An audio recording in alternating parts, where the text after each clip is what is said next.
अस्सलामुअलैकुम वरहमतुल्लाहि वबरकातुहू।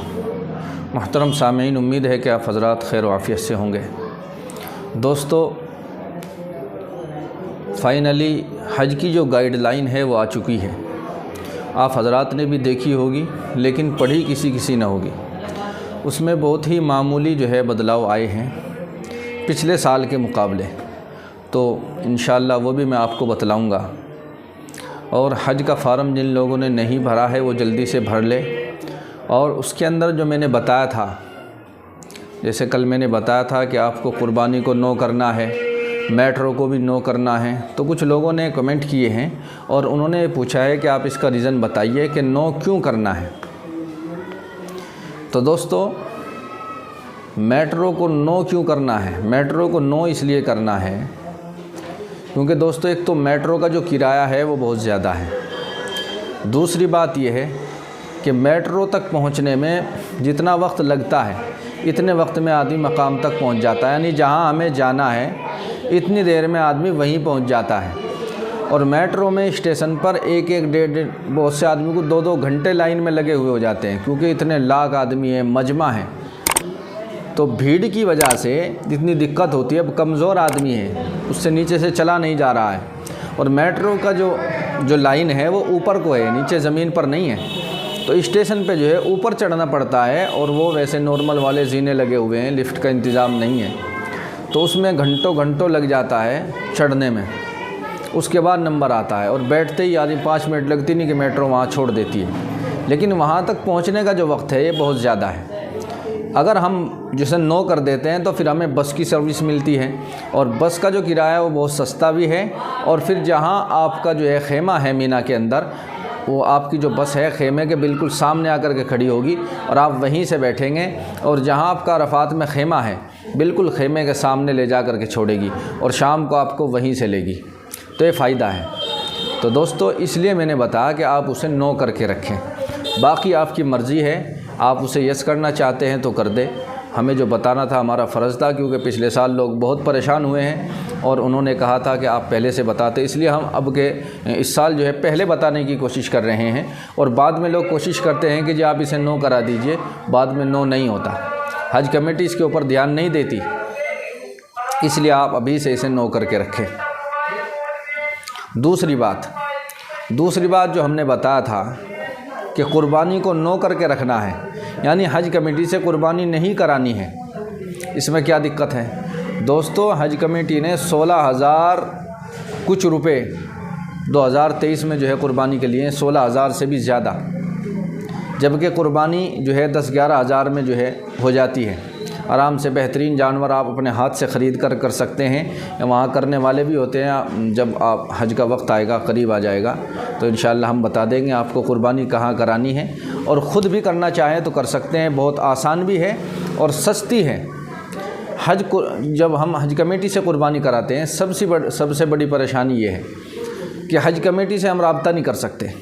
हज कमेटी जो यहाँ की हज कमेटी है, ये वहाँ की हज कमेटी को जो है इसकी ज़िम्मेदार दे देती है। वहाँ एक बैंक है, कुर्बानी का एक बैंक बना रखा है, वहाँ उसका पैसा जमा हो जाता है और वो कुर्बानी करते हैं। देखिए, हम इमाम अबू हनीफ़ा के मानने वाले हैं। इमाम अबू हनीफ़ा के नज़दीक क्या है कि पहले जो है कुर्बानी, फिर कंकर, फिर जो है एहराम उतरता है। तो दोस्तों, वहाँ पता ही नहीं चलता कि हमारी कुर्बानी हुई है या नहीं हुई है। जब हम प्राइवेट कराते हैं तो उसमें हमें पता रहता है, हम फ़ोन करके भी पूछ लेते हैं कि भाई हमारी कुर्बानी हो गई या नहीं हुई, या ख़ुद कर लेते हैं, तो उसमें आसान रहता है। हज कमेटी के बारे में जो बताया जाता है कि वो तकरीबन 9 बजे 10 बजे जो है कुर्बानी कर देती है, किसी की कंकर लगे या न लगे। अब अगर कंकर लगने से पहले कुर्बानी हो गई तो आपके ऊपर दम पड़ गया। दम यानी कि एक जुर्माना होता है इस्लाम में, शरीयत में, कि आपको एक जानवर कुर्बान करना पड़ेगा। उसमें जो दम आपके ऊपर पड़ा है हरम की हुदूद में, वही फिर जो है आपको डबल कुर्बानी करनी पड़ेगी। इसलिए उससे बचने के लिए आसान है कि आप प्राइवेट करें, ख़ुद करें तो सबसे बेहतर है। सस्ती भी पड़ेगी और आप आसानी से कर सकेंगे। उसमें वक्त का पता नहीं चलता, आप वहाँ कांटेक्ट नहीं कर सकते, बस कूपन दे दिया जाता है। तो उसमें दिक्कत रहती है, कहीं ऐसा ना हो कि कुर्बानी हो गई हो। तो बहुत सी दफ़ा जो है पैदल वहाँ से जाना पड़ता है, मुज़दलिफ़ा से मीना तक कुर्बानी वाले दिन। तो वहाँ पैदल पैदल पहुँचने में देर हो जाती है और आपकी क़ुरबानी का वक्त जो है वो पहले था, आप वहाँ देर से पहुँचे तो आपके ऊपर दम पड़ गया। इससे भी बचना है और महंगाई से भी बचना है तो आप जो है क़ुरबानी को नो कर दीजिए, क़ुरबानी को नो कर दीजिए और ख़ुद क़ुरबानी करिए या फिर जो है किसी प्राइवेट से कराइए। तो दोस्तों ये इसका रीज़न है। अब आपकी मर्ज़ी है, आप कराना चाहते हैं या नहीं कराना चाहते हैं। दोस्तों हज का फार्म जो है जिसमें के अंदर ये बदलाव आया है, पिछले साल हज कमेटी ने बताया था कि 4 आदमियों से ज़्यादा का ग्रुप नहीं हो सकता, सिर्फ़ एक ग्रुप के अंदर 4 ही आदमी जा सकते हैं। लेकिन इस साल हज कमेटी ने 5 आदमी कर दिए हैं, 1 आदमी का इजाफ़ा कर दिया है। यानी अब जो है आप 5 आदमियों का ग्रुप बना सकते हैं। और हज की गाइडलाइन में साफ लिखा हुआ है कि 5 आदमियों का जो ग्रुप होगा उसके अंदर आप जो है अपने करीबी रिश्तेदार या अपने जो है ताया चाचा जो बिल्कुल करीबी होते हैं खूनी रिश्ते में, आप उन्हें लीजिए, दूर के आदमी मत लीजिए कि उसमें बाद में दिक्कतें भी होती है। और हज कमेटी ने सख्ती से इसके ऊपर जो है मना किया गया है।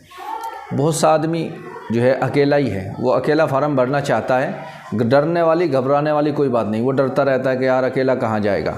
जिस फ़्लाइट में आप जाएंगे उसमें सब हाजी ही होंगे, वैसी सवारी कोई नहीं होगी। और जो कमरा आपको मिलेगा उसके अंदर भी हाजी होंगे, आप अकेले नहीं रहेंगे। तो आप बिल्कुल घबराइए मत, अकेले फार्म भर सकते हैं, कोई दिक्कत वाली बात नहीं है। बहुत सा आदमी सोचता है यार अकेला कहाँ फिरेगा, कैसे रहेगा, क्या करेगा, कोई दिक्कत वाली बात नहीं है, आप अकेले फार्म भर सकते हैं। जो लोग 5 से ज़्यादा हैं उनसे गुजारिश है कि वो 2 ग्रुप बना लें, 2 ग्रुप बना लें और अलग अलग जो है फार्म भरें। फिर जो है दोनों का नंबर अलग अलग आएगा, जिसके मुकद्दर में होगा नंबर आ जाएगा। ज़रूरी नहीं है कि हमने दोनों ने साथ साथ फार्म भरा है, एक ही दिन में भरा है, लेकिन ग्रुप अलग अलग है तो इसका मतलब ये नहीं है कि दोनों की मंजूरी आना ज़रूरी है। हो सकता है दोनों की आ जाए, हो सकता है दोनों की ना आए, हो सकता है एक की आ जाए एक की ना आए। और ये भी ज़रूरी नहीं है कि आपकी फ़्लाइट एक साथ हो। बहुत सी दफ़ा फ़्लाइट एक साथ हो जाती है, बहुत सी दफ़ा अलग अलग भी हो जाती है।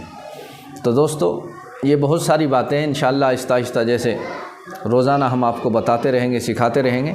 अब जो लोग हज का फार्म भर रहे हैं वो भर लें। बहुत से लोगों के जहन में ये भी है कि हज की जो फ़ीस है फार्म भरने की वो कितनी है।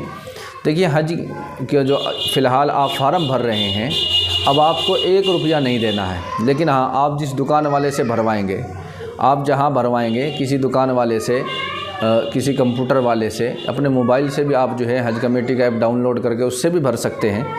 लेकिन आप किसी जो है जन सेवा केंद्र वाले से जो है भरवा सकते हैं, तो वो आपसे 100 रुपये तकरीबन ले लेगा, जो उसी की मजदूरी है, हज कमेटी की नहीं है। जब आप सेलेक्ट हो जाएंगे, आपकी मंजूरी आ जाएगी, तो आपको 300 रुपये फ़ी आदमी जमा करने होंगे।